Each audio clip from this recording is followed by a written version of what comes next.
Page 344 continued, Appendix 2. Fortified settlements under the Palas and Chandelas. Numerous petty principalities, each coveting the territory of its neighbor, made the defense aspect of the village important in the early medieval period. The first and probably the only detailed instructions regarding the foundation of a village by Kautilya provide an elaborate plan for its layout and entrust its defense to certain aboriginal tribes such as Vagurikas, Pulindas, etc., but they nowhere recommend its fortification. Some villages are also described in the works of Banabhattu, but they are not fortified.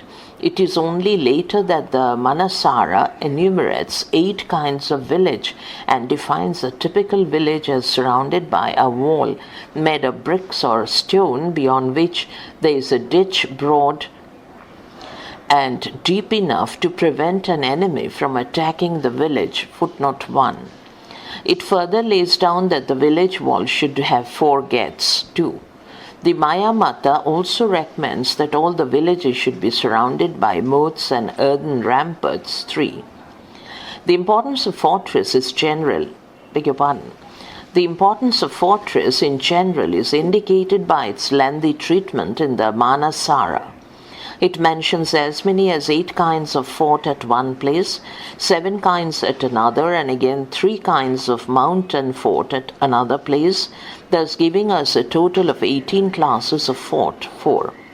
Thus, if we bear in mind all this evidence, it would appear that the age of the Manasara was an age of fortresses. We do not know how far the instructions of the text were followed. The boundaries of the villages specified in the land grants do not refer to the surrounding wall. Evidently, the Manasara refers to a special type of villages which were either the seats of local authorities set up by the king or the seats of local chiefs and vassals. Some of these villages may have developed into strong fortresses. Page 345, para. In spite of calamities, natural and man-made, numerous early medieval fortresses have survived all over North India. Here we present a rough survey of the fortified sites in the Pala and Chandela dominions, 5. So far as archaeological evidence is concerned, we seem to be a little more informed of the Pala fortresses. Several fortified settlements of Pala times are found in Munger, Monghyr, and the adjoining parts of Bhagalpur, Goya, and Patna.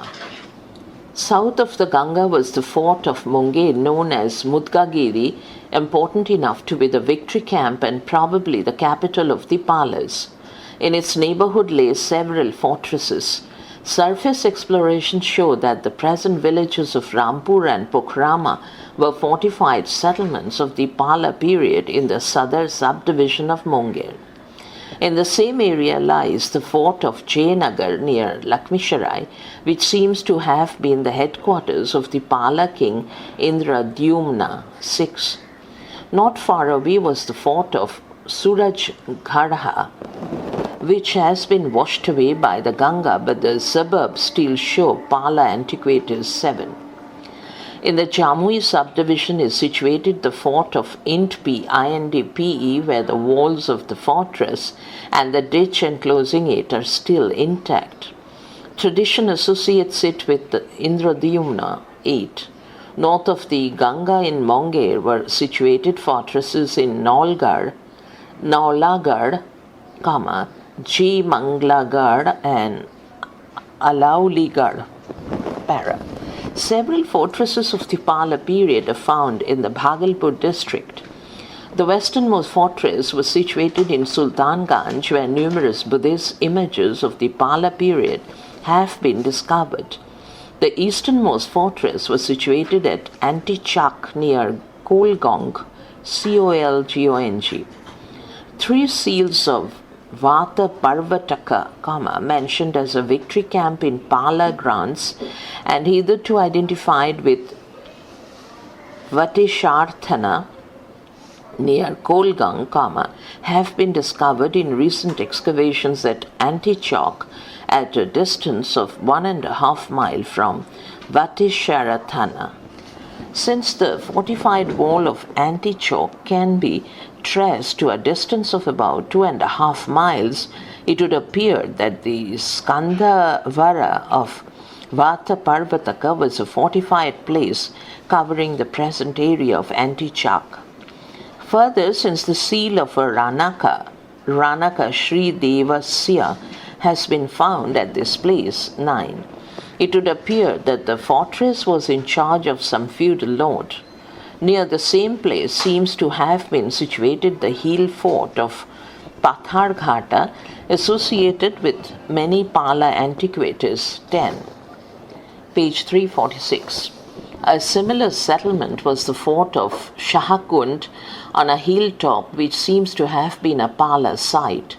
In the suburbs of the present town of Bhagalpur lay the fort of Champanagar, which, as seen by Buchanan, Buchann, had a square rampart surrounded by a ditch, probably as old as the Pala period, 11 unquote. Para. The Gaya district contains survivals of at least 5 Pala fortresses. Thus, Amauna, Amaun near Daudnagar, which has given us an inscription of the mid-6th century AD 12, contains a mud fort, probably of the Pala period. Kurkihar, which contains ruins of a brick-built fort and has yielded a large number of Pala antiquities, 13, especially the bronzes housed in Patna Museum, was apparently a fortress of considerable importance in Pala times. Mention may be made of 3 other fortresses of the district: Dharawat, Dharawat, where numerous Buddhist images are found, 14, Keur, Keur, and Afsad, Aphsad, where the stone inscription of Aditya Sena was found, 15, Para. More Pala forts are found in the Patna district. We may begin with Pataliputra, a victory camp of the Palas. It seems that Patna, which continued as a walled town up to Muslim times, was a fortified place under the Palas, 16, Para. In contrast to the 9 victory camps of the Palas, we hear of as many as 21 victory camps or royal encampments of the Chandelas, 17, which may have been so many fortresses. At least this is clear in the case of 7 camps: Kharjura Vahaka, Vari Durga, Jayapura or Nandipura, Ajaygarh, Kirti, Kirtti, Giri Durga, Deogarh, Gopagiri, Gwalior, Kalanjara and Sondhi, Siondha Fort now, Kanhagarh, stop, 18. Besides these, 8 other forts, including 2 or 3 in this list, are ascribed to the Chandelas by tradition, 19. Therefore, in all the Chandela fortresses probably counted about 24. Most fortresses lay in the Bundelkhand region, which accounted for the major part of the Chandela kingdom. Since the Chandela principality was hardly larger than a modern division, its original name being Jejaka Bhukti and Bhukti being equal to division, to a division, and since it did not contain more than 16 Vishayus or Pallalas, 20, the number of fortresses would appear to be considerable. Para. Evidently, the Chandela fortresses were autonomous feudal castles in possession of local chiefs but military centers, page 347, for collecting revenues from local peasants and keeping them down. It seems that every fort was placed under the charge of a governor called Durgadhipa, Durgadhipa 21, and the office held by him was known as Durgadhikara 22. Commanders of important forts such as Kalanjara and Ojoygor held the title of Vishisha, Visisa, and were granted at least 1 village each for their services, 23. Probably in the last days of the Chandela rule they flourished as full-fledged feudal lords. During the 12th century, the garrisons or castle guard of English royal castles were provided by groups of baronies, Baronies, assigned for the purpose. 24. Under the Chandelers, however, the commander of royal forts was paid by land grants, but it was not his responsibility to recruit and furnish the castle guard, which was probably formed by soldiers maintained at royal cost.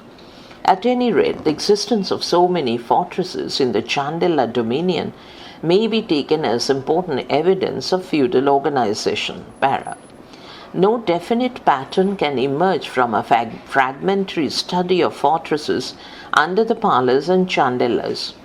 Only a region-wise survey of the forts associated with the various dynasties can enable us to gauge in concrete terms the full importance of the role of these strongholds in pre-Muslim medieval times.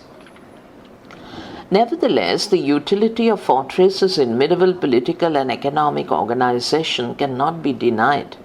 The medieval fort was a multi-purpose institution, catering to the needs of the adjacent countryside. In some ways, it served the same purpose as modern towns.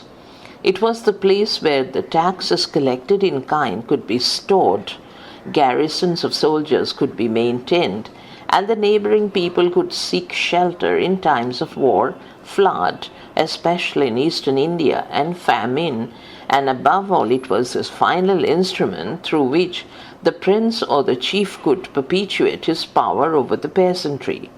Notes 1. P.K. Acharya Manasara Series VI 102. 2. Ibid 102-3. 3. Roman 9 IX, 60. 4. Manasara Series VI, 104.